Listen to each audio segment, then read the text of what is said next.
Hi guys, welcome to my channel Lush Foliage. I hope you guys are fine and are safe at home. So guys, today we are going to be talking about a very interesting plant called as Ctenanthe Setosa.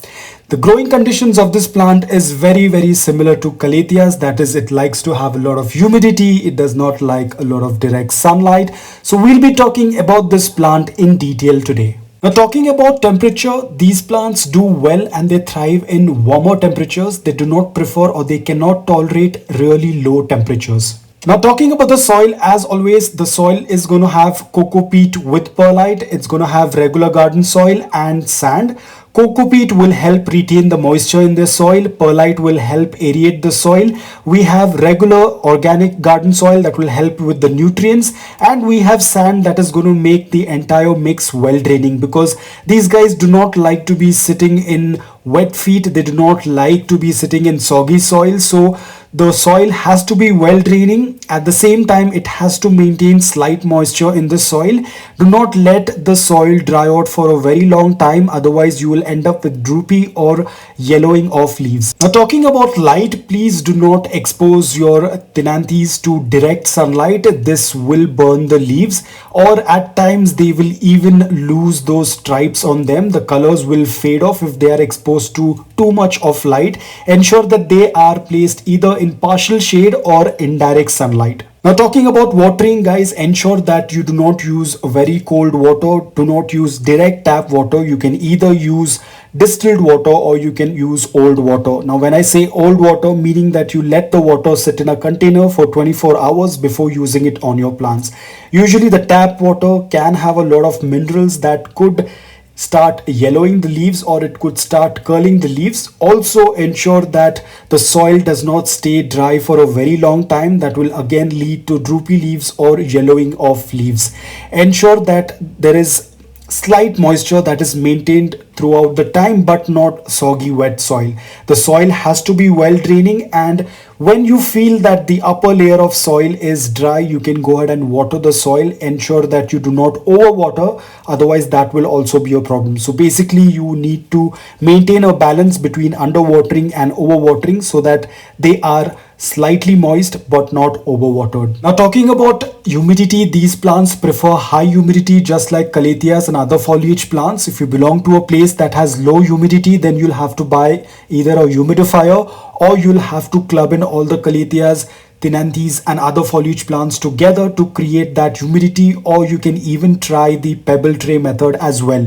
You can even mist during the evening time, but usually the misting doesn't last for a long. It only creates a temporary humidity, because for these plants you need to have a permanent high humidity location. So ensure that you work on this and try your best to create a good amount of humidity around this plant. Otherwise you will end up with these brown tips, or the leaves will start to close inwards, or there might be more issues to the leaves as well as to the overall health of the plant. The propagation of this plant is very easy. It's done through plant division. There are other methods as well, but as far as I found that this method is much easy and more successful, that is by dividing the rhizome. Now as you can see over here, the rhizome is present and it already has a good set of roots. Now always when you're dividing your plant, any kind of plant, always ensure that you have at least one active root on that particular rhizome or on the plant, because this is going to make things much easy. When the roots are already present on the rhizome or on the plant, it's much easy for the plant to grow and it can adapt much quickly. Now here, as you can see, I've gone ahead and very carefully and gently separated the rhizome from the plant, and when I did that, I also ensured that I get a good piece of root along with that, so it will make things much easy. Now here you can see very carefully you will have to separate the rhizome. Ensure that your knife blade or your scissors are completely sterile before doing any kind of cutting. This will lessen the risk of any kind of bacterial infection or fungal attack.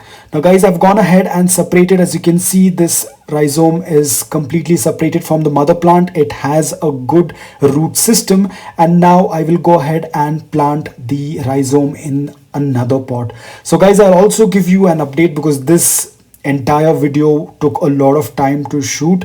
I didn't want you guys to wait for an update. So in this video itself, you can see I have planted the rhizome with one leaf, and in couple of days you can see there was a new shoot that started to come out, and within few weeks the entire leaf opened up. So this video did take a lot of time because I wanted to put everything in one video and give you an update and not make you wait to see how the plant is doing after cutting it. So now you can see over here the plant is divided and it has a new healthy leaf. Talking about pests and diseases, yes, these plants also get affected with mealybugs, aphids and spider mites. So whenever you're doing your routine check, always check the underneath of the leaf if you find any kind of insects or eggs. You can use any kind of DIY organic spray or insecticides, whichever is available with you and which has been working out well for you.